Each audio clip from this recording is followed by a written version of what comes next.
Okay, let's unpack this. We live in a world just flooded with health information, right? Diet fads, exercise trends, advice coming from everywhere, often conflicting. Overwhelming sometimes. Exactly. So what if you could just, cut through that noise and get straight to the insights from actual research? That's what we do here in the Deep Dive. And today, we're tackling a really big one, the global challenge of obesity, and drilling down into what really works with diet and exercise. Right, and you've given us a specific research article to focus on, which is great. We're going to dive deep into this study and see what it found about using diet, exercise, or both together, particularly for overweight and obese women. And the scale of this problem, it's just, wow. The source lays it out pretty clearly. Globally, something like 14% of men, 18% of women over 20 are classified as obese. It's a massive public health issue. And those numbers, they really climb in some places. Like in the WHO European region, it's 59% of adults overweight or obese. 59%? Yeah. And this article specifically mentions Turkey having the highest prevalence in that region, over 2/3 of adults overweight, and almost 1/3 actually obese. That's staggering.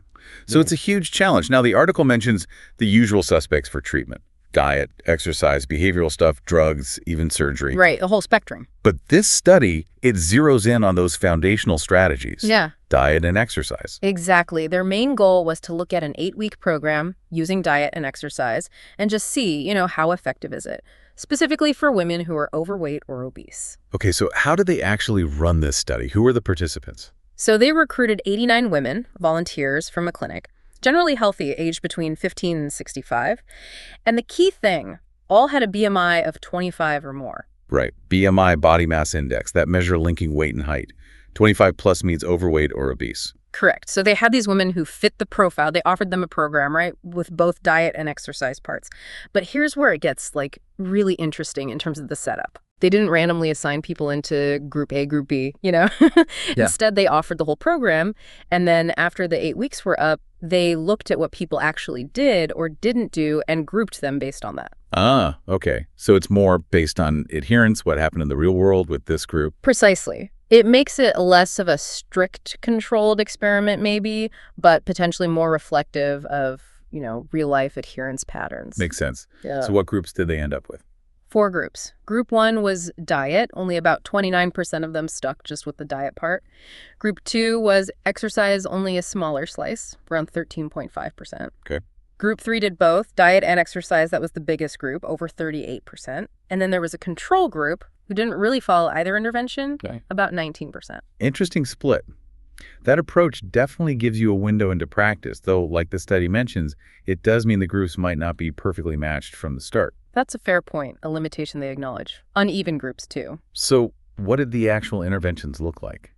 The diet part. It was personalized, which is good. Dietitians figured out each woman's estimated calorie needs. They used the Harris-Benedict formula for that. Right, that's a common one for estimating resting metabolism. Yeah, based on age, sex, weight, height.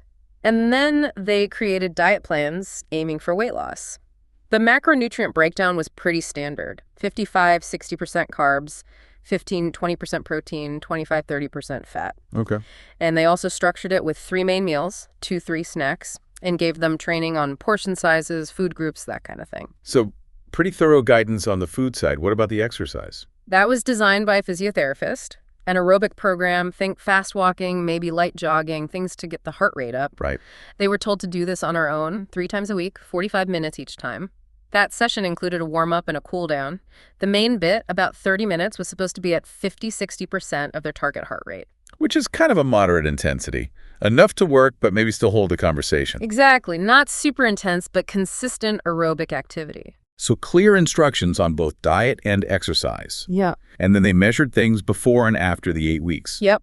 They collected questionnaires, habits, demographics, and crucially, the physical measurements. The anthropometrics. Right. Weight, height, so they can calculate BMI changes, waist circumference, hip circumference, and they also calculated the waist-to-hip ratio, the WHR, another way to look at fat distribution. Okay. Before we get to the results of the program itself, what did they find out about these women before they started? What were their baseline characteristics, their habits? Well, like we said, about 2/3 were classified as obese, 1/3 overweight. And the study did find some statistically significant links, factors associated with being obese in this specific group. Like what? Obesity was more common if the women were 36 or older, if they were married, had lower education levels, were homemakers. Also, if they had been at the same weight for 10 years or more, and interestingly, if they had obesity during childhood. It's interesting how those demographic and sort of life history factors popped up as significant there. What about day-to-day habits before the study kicked off? Yeah, this really paints a picture. Their reported habits kind of highlight the challenges. Over half, 57.3% said they ate snacks regularly. Two-thirds, 66.3%, skipped meals. Skipping meals, interesting. Often thought of as a weight loss tactic, but common here. Yeah, the source actually mentions that meal skipping is pretty common in obese individuals, maybe disrupting regular patterns. And the big one, a huge majority, 84.3%, said they did not exercise regularly before the study. Wow, 84% not exercising regularly? That really stands out. And it connects directly to what the source says about inactive lifestyles being a potential trigger for weight gain. Sets the scene, doesn't it? Absolutely. It gives you that backdrop. This is the starting point against which they introduce these diet and exercise interventions. Okay, right. Let's get to the results then. What happened within each group after those 8 weeks? Looking at their own starting points versus their ending points. Table 3 in the study lays this out. Okay, so group 1, the diet-only folks, they saw significant drops in weight, BMI, waist circumference, and hip circumference. Highly significant. Actually, the p-value was less than 0.001 for all of those. P less than 0.001 means very unlikely to be chance. So diet alone clearly worked, and pretty powerfully in just 8 weeks. Definitely. What about group 2, the exercise-only group? Now, this is where it gets really interesting, one of the key details. The exercise-only group. They also saw significant improvements in some things. BMI went down, waist circumference went down, hip circumference went down, all statistically significant, p 0.05. Okay, so still significant, just maybe slightly less overwhelmingly so than the p 0.001 for diet. But what about weight? That's the catch. For the exercise-only group, the study found no significant decrease in body weight over the 8 weeks. No significant weight loss, just from the exercise component alone of this group. That's fascinating. They got smaller on the waist and hips, their BMI improved, but the scale didn't really budge significantly. Exactly. It suggests exercise was impacting body composition, maybe reducing fat or changing shape, but wasn't enough on its own in this time frame and for this specific group to cause major weight loss. Any thoughts from the source on why that might be? Well, the source discusses later that while exercise definitely burns calories and has tons of benefits, significant weight loss often really needs that dietary change to create a large enough calorie deficit, especially short term. The exercise benefits are still crucial, impacting risk factors and shape, even without big weight drops. That makes sense. It highlights that weight isn't the only measure of success. Okay, what about group 3, the ones who did both? Predictably, maybe, group 3 diet and exercise combined, they saw significant decreases across the board.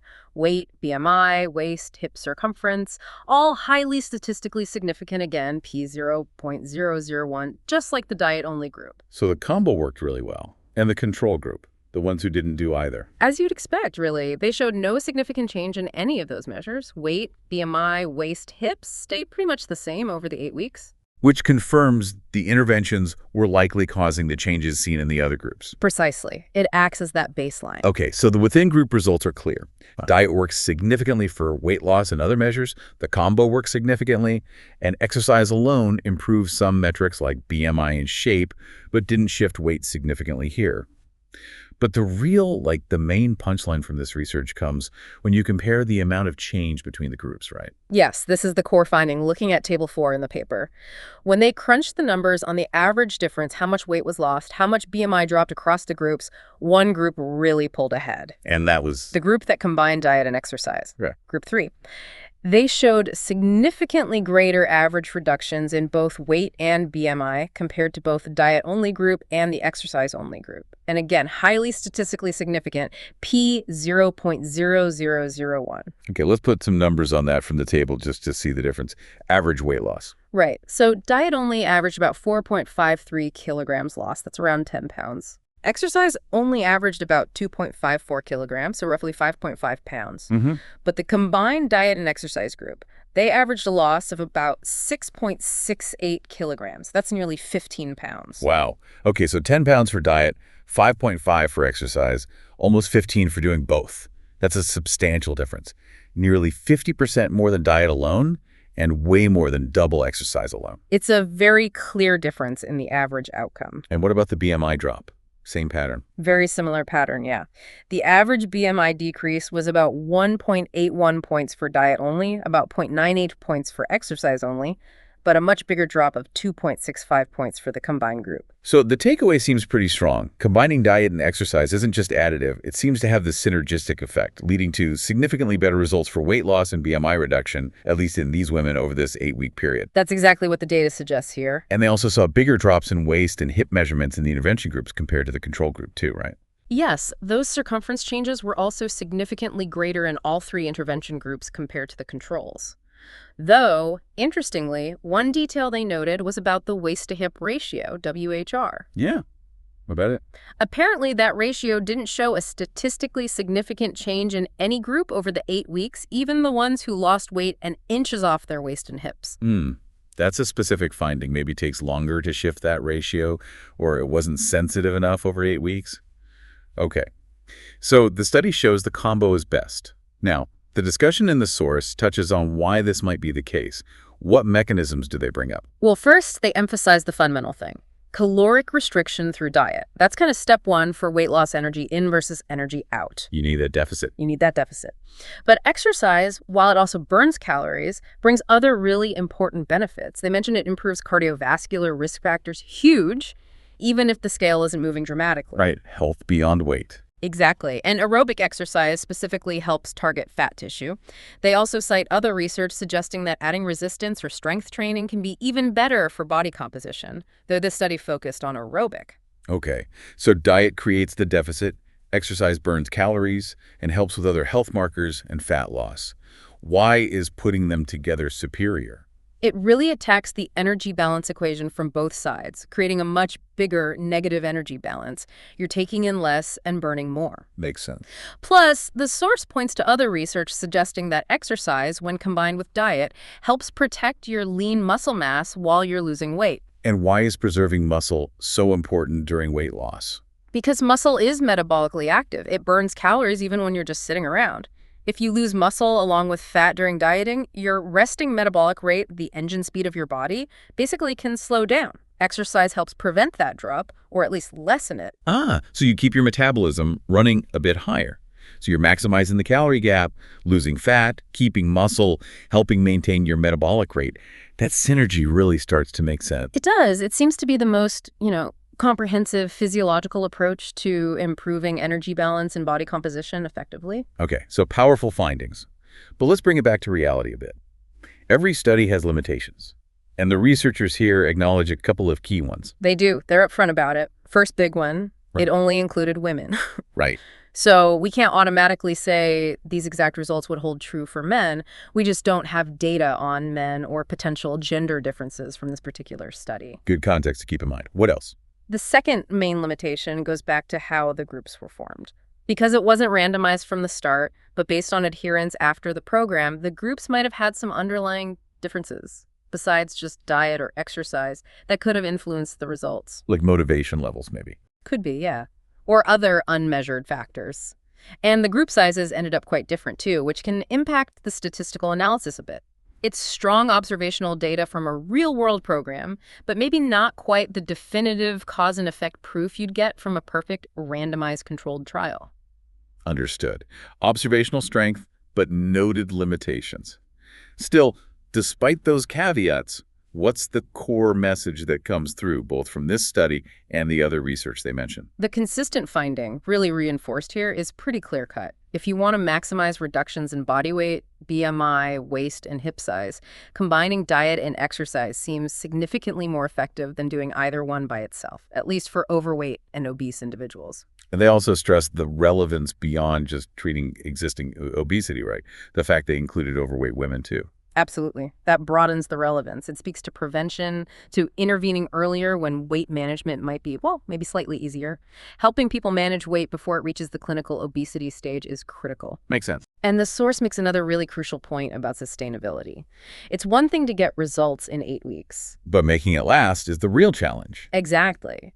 They emphasize that providing comprehensive training, and importantly, psychological and social support, is likely vital for helping people actually stick with these programs long enough to maintain the benefits. It's not just about, here's your diet plan, here's your exercise routine. It's about supporting the behavior change aspect. Right. Addressing the barriers, providing ongoing support, that's key for long-term success. Which really brings us full circle to the real-world application. No. Okay, so to quickly recap this deep dive based on the source you provided. While both diet and exercise individually show benefits in tackling overweight and obesity, this study provides pretty compelling evidence that doing them together delivers significantly better results, particularly for reducing weight and BMI in women, even in a relatively short 8-week time frame. That's the main thrust, yes. The synergy of the combined approach made the biggest impact on those key weight-related metrics in this particular investigation. So building on that, here's a final thought for you, our listener, drawing only from the insights in this source material. Given that this study found links between obesity and factors like age, education, marital status, even childhood history, and saw that habits like meal skipping and inactivity were common beforehand, and considering the source itself highlights the need for comprehensive training and psychosocial support to make these changes stick, how then do we translate these clinical findings about diet plus exercise into effective public health strategies and community support systems? Systems that genuinely address the real lifestyle factors and the social barriers people face, making sustained healthy changes truly achievable in everyday life. It really pushes us to think beyond just what the diet and exercise prescription and focus much more on the how. How do we support people considering their whole context to make lasting change? Definitely something to chew on. Yeah. Thank you for walking us through this research and making this deep dive possible.